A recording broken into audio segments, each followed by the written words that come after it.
ಇವತ್ತು ಬಂದ್ಬಿಟ್ಟಿದೆ ನಮಗೆ. ಆದರೆ ಇವತ್ತು ಒಂದು ವಿಶೇಷವಾದಂಥ ಕಾರ್ಯಕ್ರಮ ಅದೇ ಬಾಬಾ ಸಾಹೇಬ್ ಅಂಬೇಡ್ಕರ್ ಅವರ ಇವತ್ತು ಅವರು ತೀರ್ಕೊಂಡಿರುವಂಥ ದಿವಸ. ಅದನ್ನು ನಾವೆಲ್ಲರೂ ಇವತ್ತು ಆಚರಣೆ ಮಾಡಿ ಅವರ ಆಶೀರ್ವಾದವನ್ನು ಪಡೆದು ನಾವೆಲ್ಲರೂ ಬಂದ್ವಿ ಇಲ್ಲಿಗೆ. ಇಂಥ ದಿವಸಕ್ಕೆ ಈ ಕಾರ್ಯಕ್ರಮ ಫಿಕ್ಸ್ ಆಗಿದೆ ಅಂತ ಹೇಳಿದ್ರೆ ಇಲ್ಲಿರ್ತಕ್ಕಂಥ ಗ್ರಾಮ ಪಂಚಾಯತಿ ಸದಸ್ಯರು, ಅಧ್ಯಕ್ಷರು, ಇಲ್ಲಿರ್ತಕ್ಕಂಥ ಮುಖಂಡರು, ಗ್ರಾಮದ ಮುಖಂಡರು, ಎಲ್ಲ ಸೊಸೈಟಿಯವರು, ಎಲ್ಲ ಮುಖಂಡರು ತುಂಬಾ ಉತ್ತಮವಾದವರು. ಅದರಿಂದ ಇವತ್ತಿನ ದಿವಸಕ್ಕೆ ನಮಗೆ ಇದು ಬಂದು ಕುತ್ಕೊಂಡಿದೆ ಈ ಪ್ರೋಗ್ರಾಮ್ ಅಂತ ಅನ್ಕೊಳ್ತೀನಿ. ಒಳ್ಳೆ ಪ್ರೋಗ್ರಾಮ್ ವೇದಿಕೆ ಮೇಲೆ ಇರೋದಕ್ಕೆಲ್ಲ ಬಂದವ್ರೆ. ಇವಾಗ ನಮ್ಮ ರಮೇಶ್ ಅಣ್ಣ ಬಂದವ್ರೆ, ಮಂಜಣ್ಣವರು, ಶ್ರೀರಾಮಣ್ಣವರು, ನಮ್ಮ ಗೋಪಾಲ್ ಗೌಡರು, ಅಫ್ಸರ್ ಅವರು, ಮುರಳಿ ಅವರು ಎಲ್ಲರೂ ಬಂದಿದ್ದಾರೆ. ಎಲ್ಲ ಮುಖಂಡರು ಬಂದಿದ್ದಾರೆ. ಇವತ್ತು ಈ ಕಾರ್ಯಕ್ರಮದಲ್ಲಿ ಅಟೆಂಡ್ ಆಗಿರೋದು ಇವತ್ತೆಲ್ಲ ನಮಗೆಲ್ಲ ಒಳ್ಳೆ ಆಶೀರ್ವಾದ, ಒಳ್ಳೆ ಅದೃಷ್ಟ. ಯಾಕಂದ್ರೆ ಇವತ್ತು ಬಾಬಾ ಸಾಹೇಬ್ ಅಂಬೇಡ್ಕರ್ ಅವರು ಇಲ್ಲದೆ ಇರುವಂತ ದಿವಸ. ಇವತ್ತು ಅವ್ರ ಆಶೀರ್ವಾದ ಅಂದ್ರೆ ಸುತ್ತಾಡ್ತಾ ಇರ್ತಾರೆ. ಯಾರು ಕಳ್ಳರು, ಯಾರು ಮೋಸಗಾರರು, ಯಾರು ಯಾಮರ್ಸ್ತಾರೆ ಅವ್ರನ್ನ ರಾತ್ರಿ ಹೊತ್ತು ಕತ್ತಿಸಬೇಕು ಅಂತ ನಾನು ಅವರಲ್ಲಿ ಪ್ರಾರ್ಥನೆ ಮಾಡ್ತೀನಿ. ಕತ್ತಿಸಬೇಕು, ಇಲ್ಲ ಅವ್ರನ್ನ ಎತ್ಕೊಂಡು ಹೋಗ್ಬಿಟ್ಟು ಆಚೆ ಬೀಸಾಕ್ಬೇಕು ಅನ್ನೋ ಒಂದು ಪ್ರಾರ್ಥನೆ ಮಾಡ್ತೀನಿ ಅವರಲ್ಲಿ. ಯಾಕಂದ್ರೆ ಅವರೆಲ್ಲ ಒಳ್ಳೆ ದಾರಿಯನ್ನು ಕೊಟ್ಟು ಹೋಗಿದ್ದಾರೆ ನಮಗೆ. ಇಲ್ಲಿ ಮುಳ್ಳಿದೆ, ಇಲ್ಲಿ ನೀರಿಲ್ದೇ ಇರೋ ಬಾವಿ ಇದೆ, ಈ ಕಡೆ ಹೋಗ್ಬೇಡ, ಇದು ರೋಡ್ ಇದೆ, ಹಿಂಗೋಗು ಅಂತ ನಮ್ಗೆ ಹೇಳ್ಕೊಟ್ಟಿದ್ದಾರೆ. ಆದ್ರೂ ನಾವು ಆ ರೋಡಲ್ಲಿ ಹೋಗಲ್ಲ. ನಾವು ಮುಳ್ಳಿರೋ ಕಡೆನೇ ಹೋಗೋದು, ನೀರಿಲ್ದೇ ಇರೋ ಬಾವಿನಲ್ಲೇ ಧುಮ್ಕಕ್ಕೆ ಹೋಗೋದು. ಹಂಗೆ ಜನ ಸ್ವಲ್ಪ ಉಲ್ಟಾಗಿದೆ ಅಂತ ಅವ್ರನ್ನೆಲ್ಲ ಸ್ವಲ್ಪ ಕಂಟ್ರೋಲ್ಗೆ ಬರಬೇಕು ಅಂತ ನಾನು ಆ ದೇವರಲ್ಲಿ ಪ್ರಾರ್ಥಿಸ್ತಾ, ಆಮೇಲೆ ಒಳ್ಳೆ ಕಾರ್ಯಕ್ರಮ ಇವತ್ತು ಗ್ರಾಮ ಪಂಚಾಯತಿಗಳೆಲ್ಲ ನಮ್ಮ ಗೋವಿಂದರಾಜನ್ ಅವ್ರು ಹೇಳಿದಾಗೆ ಮೊದಲೆಲ್ಲ ಬಂದ್ಬಿಟ್ಟು ಗ್ರಾಮ ಪಂಚಾಯತಿನಲ್ಲಿ NREG ವರ್ಕ್ಸ್ ಅಂತ ಹೇಳಿದ್ರೆ ದುಡ್ಡು ಹೊಡೆಯೋದೆ. ಫಸ್ಟ್ ಬಂದ್ಬಿಟ್ಟು ಗ್ರಾಮ ಪಂಚಾಯತಿನಲ್ಲಿ NREG ವರ್ಕ್ಸ್ ಬಂದಿದೆ, ಇದನ್ನ ಹೆಂಗ ಮಾಡಬಹುದು ಅಂತ ತೋರಿಸ್ಕೊಟ್ಟಿದ್ದು ಮುಳಬಾಗಿಲು ತಾಲೂಕಲ್ಲಿ ಬಲ್ಲಾ ಗ್ರಾಮ ಪಂಚಾಯತಿನಲ್ಲಿ ರಾಮಕೃಷ್ಣಪ್ಪ ಅಂತ ಮಾಡಿದ್ರು. ಅದನ್ನು ಮಾಡಿದ್ರು. ಅವ್ರಾದ್ಮೇಲೆ CPM ಗೋಪಾಲ್ ಅಂತ ಹೆಬ್ನಿ ಪಂಚಾಯತಿಲಿ ಮಾಡಿದ್ರು. ಆಮೇಲೆ ಗ್ರಾಮ ಪಂಚಾಯತಿಲಿ ಹಿಂಗೆಲ್ಲ ಇದೆಯಾ ಅಂತ ಗೊತ್ತಾಗಿದ್ದು. ಆಮೇಲೆ ಇದೆಲ್ಲ ಹಿಂಗೆಲ್ಲ ಇದೆಯಾ ಅಂತ ಗೊತ್ತಾಗಿದ್ದು ಅವಾಗಲೇ. ಆದ್ರೆ ಮೊದಲೆಲ್ಲ ಸ್ವಲ್ಪ ಹೆಚ್ಚು ಕಮ್ಮಿ ಮಾಡ್ತಾ ಇದ್ರು.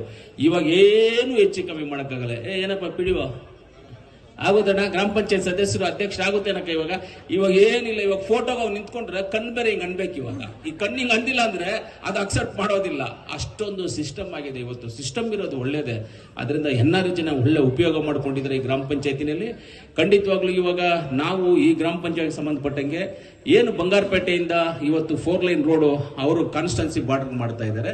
ಆ ಬಾರ್ಡರ್ ಇಂದ ನಾವು ನಮ್ಮ ಕೋಲಾರ ರೈಲ್ವೆ ಗೇಟ್ ವರೆಗೂ ನಾವು ಮಾಡ್ತಾ ಇದೀವಿ. ಟೆಂಡರ್ ಪ್ರೋಗ್ರೆಸಸ್ ಎಲ್ಲ ಆಗಿದೆ, ಅದನ್ನು ನಾವು ಮಾಡ್ತಾ ಇದೀವಿ.